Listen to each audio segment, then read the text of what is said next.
नमस्कार, स्वागत है आपका न्यूज स्कूप पर। आपके साथ में गिटी भव्य। एक नजर डालते हैं आज की बड़ी खबरों पर।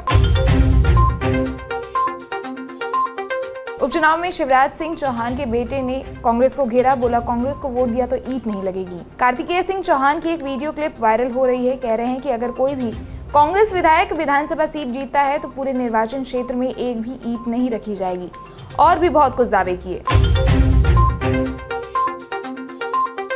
अरविंद केजरीवाल पर हमले का दावा, बीजेपी बोली जनता गंदा पानी पिलाने गई थी। दिल्ली के मुख्यमंत्री आतिशी समेत आम आदमी पार्टी के नेताओं ने आरोप लगाया है कि भाजपा ने अरविंद केजरीवाल पर हमला करवाया है। नेताओं का दावा है कि 25 अक्टूबर को दिल्ली के विकासपुरी में केजरीवाल की पदयात्रा के दौरान उन पर हमला किया गया। वहीं बीजेपी ने इन आरोपों पर कहा है कि केजरीवाल पर कोई भी हमला नहीं हुआ है, बल्कि स्थानीय जनता केजरीवाल से पानी की समस्या की शिकायत करने गई थी। बीजेपी के लिए चुनौती बन सकती है सोरेन सरकार की पेंशन योजना। झारखंड चुनाव में कांटे की टक्कर बताई जा रही है। झारखंड विधानसभा चुनाव से पहले सत्ताधारी दल झारखंड मुक्ति मोर्चा अपने उपलब्धियों को गिनवाने में लगी हुई है।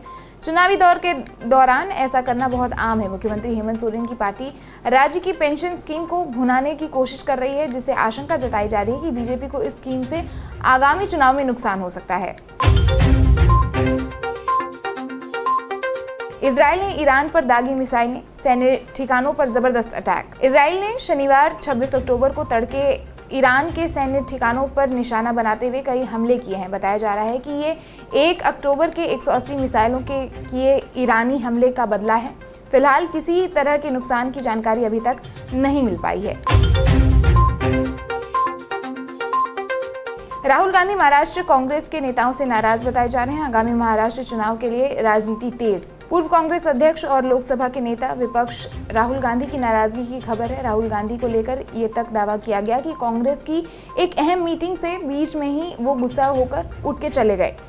राहुल की नाराजगी की वजह महाराष्ट्र विधानसभा चुनाव के लिए राज्य कांग्रेस के रवैये पर है और वो टिकट बंटवारे से नाराज बताए जा रहे हैं। राहुल गांधी महाराष्ट्र विधानसभा चुनाव के लिए कांग्रेस नेताओं द्वारा बनाई गई प्रत्याशियों की लिस्ट से नाराज हैं।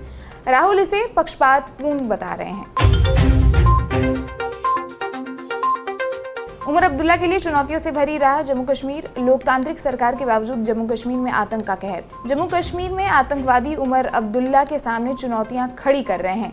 प्रदेश में आतंकी हमले कभी भी कम कभी ज्यादा होने का स्वरूप में रहते हैं, लेकिन हाल में लगातार लक्ष्य बनाकर हत्या करने से लेकर सुरक्षा बलों पर हमले जैसी कई घटनाएं सामने आई है। इससे साफ लगता है कि आतंकवादी समूह अब हताशा के गर्त में गहरे डूबकर बेलगाम हो रहे हैं। समाजवादी पार्टी नेता पर बिजली चोरी का आरोप। गांधी जयंती पर फूट फूट कर रोने लगे वाले नेता यही थे। 2019 में गांधी जयंती के मौके पर संभल के समाजवादी पार्टी के जिला अध्यक्ष रहे फिरोज खान बापू की मूर्ति पर माला अर्पण करने पहुंचे थे। इस दौरान वो फूट फूट कर रो रहे थे। अब उनके खिलाफ बिजली चोरी का मुकदमा दर्ज हुआ है। सपा नेता पर बिजली चोरी का मुकदमा। सपा नेता फिरोज खान के निजी दफ्तर में बिजली विभाग ने बिजली चोरी पकड़ी है और इसके बाद मुकदमा दर्ज किया गया है।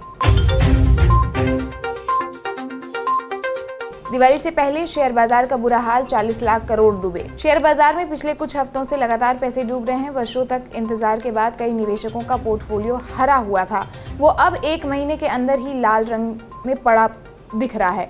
अधिकतर रिटेल निवेशकों का यही कहना है कि साल भर में जो भी कमाई हुई थी वो सब चंद दिनों की गिरावट में साफ हो गई।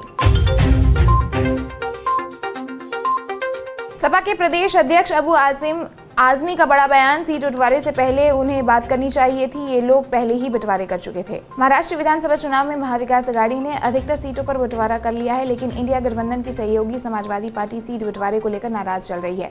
नाराजगी ऐसी है कि अब पार्टी ने बात नहीं बनने पर 25 सीटों पर उम्मीदवार उतारने की चेतावनी दे दी है। एमवीए गठबंधन ने 270 सीटों पर उम्मीदवार फाइनल करने का दावा किया था। कहा था कि बाकी 18 सीटें इंडिया गठबंधन के सहयोगियों के लिए छोड़ दी जाएगी, लेकिन अब सपा खुलकर मैदान में है।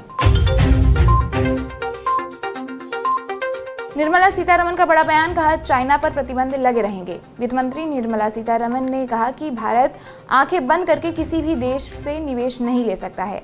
दरअसल भारत और चीन के बीच सीमा विवाद को लेकर संबंध कुछ मधुर होते दिख रहे थे, लेकिन कुछ मामलों में भारत का कहना है कि वो चीन पर बैन जारी रखेगा। भारत ने कहा कि वो चीन पर निवेश प्रतिबंध लागू करना जारी रखेगा। ये घोषणा ऐसे समय की गई है जब विवादित हिमालयी सीमा पर गश्त प्रोटोकॉल में सुधार को लेकर कई समझौते किए गए हैं।